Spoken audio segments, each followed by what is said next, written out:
This channel does not promote any violent, harmful, or illegal activities. All content provided by this channel is meant for an educational purpose only.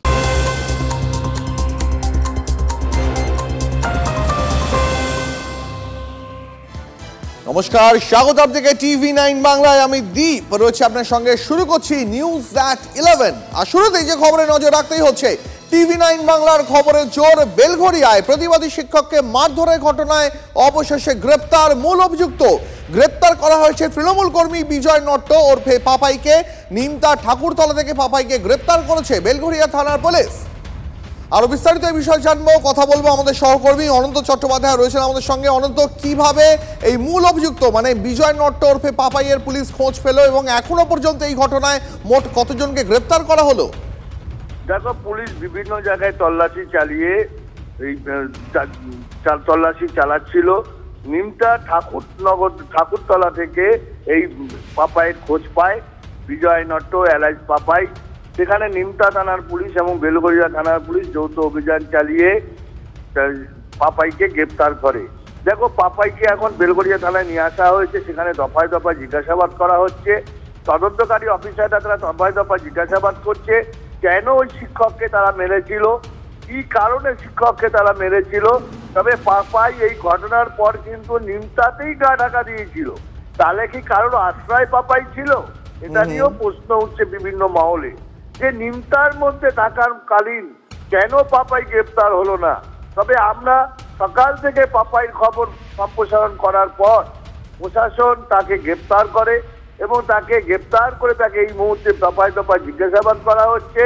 আগামীকাল তাকে ব্যারাকপুর আদালতে পাঠানো হবে। বেশ, অনেক ধন্যবাদ অনন্ত। এখনো পর্যন্ত এই ঘটনায় গ্রেপ্তার করা হয়েছে সব মিলিয়ে 5 জনকে, কিন্তু এখনো একাধিক দুষ্কৃতী তারা অধরা রয়েছে।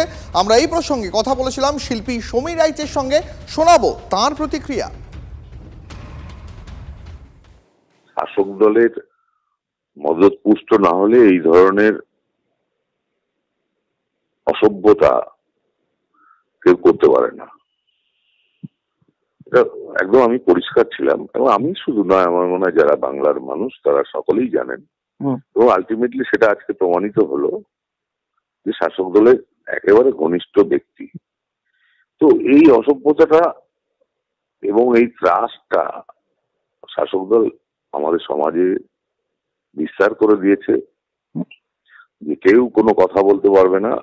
যেটাই শাসক দলের, সে ছোট নেতা হোক, বড় নেতা হোক, চুনোপুটি নেতা হোক, সবার এটা করার অধিকার আছে। এবং এটাও প্রমাণ করে দিয়েছেন শাসক দল যে আইনটা খালি যারা বর্তমান শাসক দল করবেন না, অর্থাৎ তৃণমূল করবে না, আইন তাদের জন্য। পুলিশ, হ্যাঁ, আমি তো অবাক হব না যদি যার উপরে অত্যাচার হয়েছে তাকেও যদি অ্যারেস্ট করে নেয়। কটার সময় বাঙালি আমরা জানতাম যে অমর পালের গান গান শোনা দিয়ে শুরু হয়ে বাঙালির সকাল হয়। সেখানে ভোর 6টায় ওপেন একটা প্লেসে তারা বসে মদ্যপান করছে এবং মানে সত্যি সত্যি ভাবা যায় না। এবং আমি একদিকে গর্বিত যে আমার একজন ছবি আঁকিয়ে একজন শিল্পী এটার প্রতিবাদ করেছেন। এটা সবার করা উচিত, এই প্রতিবাদ সবার করা উচিত।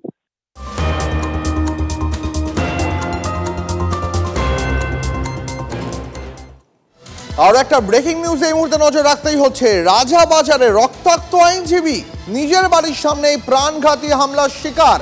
রাতের খাবার কিনে বাড়িতে ঢোকার মুখে আইনজীবী মাজিদ আক্তারকে এলোপাতাড়ি কোপানোর অভিযোগ।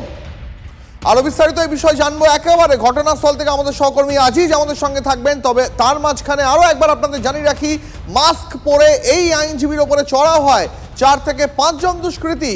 চপার দিয়ে এলোপাতাড়ি কোপানোর অভিযোগ ওঠে। গুরুতর আহত অবস্থায় এনআরএস হাসপাতালে ভর্তি করা হয়েছে আইনজীবীকে। আজিজ আমাদের সঙ্গে রয়েছেন, সরাসরি কথা বলবো। আজিজ, কিভাবে ঘটলো এই ঘটনা? পুলিশ এখনো পর্যন্ত কি পদক্ষেপ করেছে? একেবারেই দ্বীপ, ঠিক ঘন্টা 2 আগে যেখানে দাঁড়িয়ে রয়েছি 44 নম্বর এপিসি রোড, একেবারে রাস্তার লাগোয়া এই যে কালো রঙের গেট দেখতে পাচ্ছ, এটি আইনজীবী মাজিদ আক্তারের বাড়ি। তিনি রাত 9টা নাগাদ বাড়ি থেকে বেরিয়েছিলেন রাতের খাবার কেনার জন্য। খাবার কিনে যখন তিনি বাড়িতে যখন ঢুকতে যাচ্ছিলেন, তখন এই যে ফুটপাত দেখতে পাচ্ছ, এখানেই বেশ কয়েকজন দুষ্কৃতী, 4 থেকে 5 জন দুষ্কৃতী আনুমানিক, তারা মুখে মাস্ক পরা অবস্থায় এই আইনজীবীর উপর চড়াও হন এবং তারপর তাকে এলোপাতাড়ি কোপ দেয়।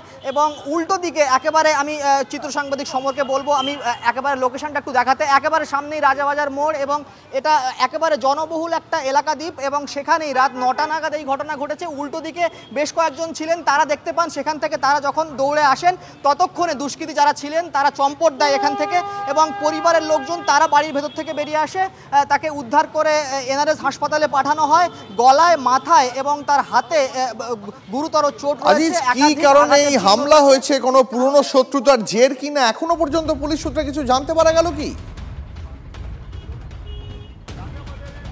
একেবারেই সেই বিষয়টি পরিবারের তরফ থেকেও, আমরা পরিবারের লোকের সঙ্গে কথা বলেও যেমনটা জানার চেষ্টা করলাম যে তার কি কোনো শত্রুতা ছিল বা কিছু, যেহেতু তিনি পেশায় একজন আইনজীবী, এই ধরনের পুরনো শত্রুতা কি কোনো রকমের ছিল। দেখো, পরিবারের তরফ থেকেও যেমনটা তারা বলছেন যে এরকম কোনো শত্রুতা তার সঙ্গে কারোর ছিল না, কিন্তু তারপরেও কিভাবে কেন আক্রান্ত হতে হলো সেই বিষয়টি আমা স্ট্রিট থানার পুলিশ ইতিমধ্যেই ঘটনাস্থলে রয়েছে, তারা খতিয়ে দেখছে। এবং যেহেতু একেবারেই রাস্তার উপরে এই ঘটনা ঘটেছে, রাস্তার যে সমস্ত সিসিটিভি রয়েছে সেইগুলি খতিয়ে দেখার চেষ্টা করছে পুলিশ। যেহেতু দুষ্কৃতীরা একেবারে এই যে রাস্তা সম্পর্কে আরও একবার দেখাতে বলবো ডিরেকশনটা, এই যে রাস্তা সোজা শিয়ালদার দিকে যাচ্ছে, এই দিকে চম্পট দেয় বলে স্থানীয়রা জানাচ্ছে, এবং সেই জন্য পুলিশ কিন্তু একেবারে সিসিটিভি দেখে খতিয়ে দেখে জানার চেষ্টা করছে যে দুষ্কৃতীরা কারা ছিল এবং কি কারণে তাকে। বুঝতে পেরেছি আজিজ, আপাতত অনেক ধন্যবাদ, নজর রাখো। আরো একবার আপনাদের জানাবো যে ছবি আমাদের সহকর্মী আজিজ দেখাচ্ছিল, রাজাবাজারে রক্তাক্ত একজন আইনজীবী নিজের বাড়ির সামনে প্রাণঘাতী হামলার শিকার। রাতের খাবার কিনে বাড়িতে ঢোকার মুখে আইনজীবী মাজিদ আক্তারকে এলোপাথারি কোপানোর অভিযোগ। কয়েকজন দুষ্কৃতী মাস্ক পরে ওই আইনজীবীর ওপর চড়াও হয়, চপার দিয়ে তাকে এলোপাথারি কোপানোর অভিযোগ। ব্রেকফাস্ট নিয়ে আসছে, নাস্তা নিয়ে আসছে, এখানে 3টে ছেলে মাছ পুরো বেনে হাতে চায়না চাপড় দিয়ে ওকে একটা এখানে মারলো, একটা এখানে মারলো, আর 2টো ছেলে এই দিকে আর 2টো পায়ে মারলো। পুরো স্পট আপনারা দেখছেন ব্লাড কি করে। এর কি ওনার বাড়ি? হ্যাঁ, এটা ওনার বাড়ি। আচ্ছা, কটা নাগাদ হয়েছে ঘটনা হয়েছে রাত 9টার সময়। এই রাত 9টার সময়। কতজন ছিল? ধরো 3-4 জন ছিল sir. West Bengal National University Juridical সায়েন্সেসে চালু হলো hybrid criminology masters. Criminology and criminal justice science বিষয়ে 2 বছরের স্নাতকোত্তর কোর্স চালু হলো দেশের অন্যতম প্রধান এই শিক্ষা প্রতিষ্ঠানে।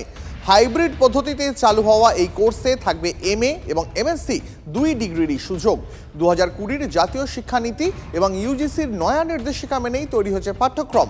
নতুন পাঠ্যক্রমের উদ্বোধন করেন কলকাতা হাইকোর্টের বিচারপতি তীর্থঙ্কর ঘোষ, বিচারপতি অনন্যা বন্দ্যোপাধ্যায়, বিচারপতি সুগত মজুমদার। এছাড়াও ছিলেন NUJS-এর উপাচার্য নির্মলকান্তি চক্রবর্তী, রাজ্য পুলিশের DIG cyber crime Sanjay Singh প্রমুখ। People in the police administration, majority, I don't say point out, a handful few must be experts in the cyber laws. Most have come to learn the cyber laws by staying in the system. This is where the course over here makes it a difference. You have an academic background on the subject concerned. Most in the police administration, where there is a clerk in the system, staying in the system, knows how the system works. So there is a difference between the person sitting at the top and the clerical person who is delivering the clerical job. For that, this particular course, I think, will be very adaptable for those professions. It's a very good course. There are, it said it's first in the NLUs it's coming.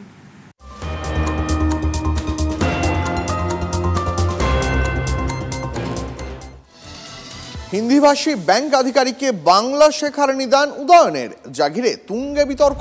বাংলায় চাকরি করতে হলে বাংলা ভাষা শিখতে হবে, শেখার চেষ্টা করতেই হবে। দিনহাটায় এক রাষ্ট্রায়ত্ত ব্যাংকের ঋণ মেলায় উত্তরবঙ্গ উন্নয়ন মন্ত্রীর মন্তব্য ঘিরে বিতর্ক। अभी रिटायरमेंट के लास्ट में इस पश्चिम बंगाल में आया हूँ। सबसे पहले तो मैं क्षमा मांगूंगा कि मैं बंगाली बोल नहीं पाता हूँ, इसके लिए सभी लोगों से क्षमा चाहता हूँ। मंच पर उपस्थित हमारे मंत्री जी उदयन गुहा सर और BDO साहब दिनहाटा 2, DPD क्रेडिट और 51 करोड़ का एक दिन में सैंक्शन एक बहुत बड़ी बात है। आप सभी को तहे दिल से बहुत बहुत धन्यवाद और बहुत बहुत बधाइयाँ। जो भाषण दिया है, हम सोचते हैं कि एक वर्ड किसी को मालूम नहीं हुआ, क्योंकि इधर का जो लेडीज लोग है इनको हिंदी पता नहीं है।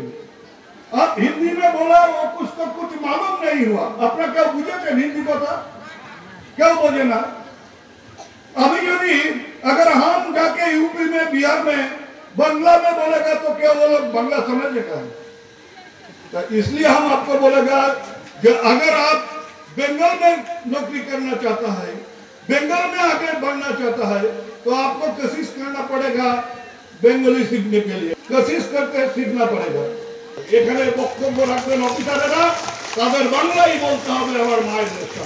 জয় বাংলা, জয় বাংলা।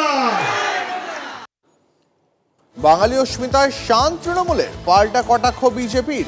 তৃণমূল পরিচালিত কৃষ্ণনগর পুরসভার বিরুদ্ধে মনীষীদের অসম্মানের অভিযোগ শুভেন্দুর। ফেসবুকে ছবি পোস্ট করে তৃণমূলের বিরুদ্ধে নেতাজি সুভাষচন্দ্র বসুকে অপমানের অভিযোগ বিরোধী দল নেতার।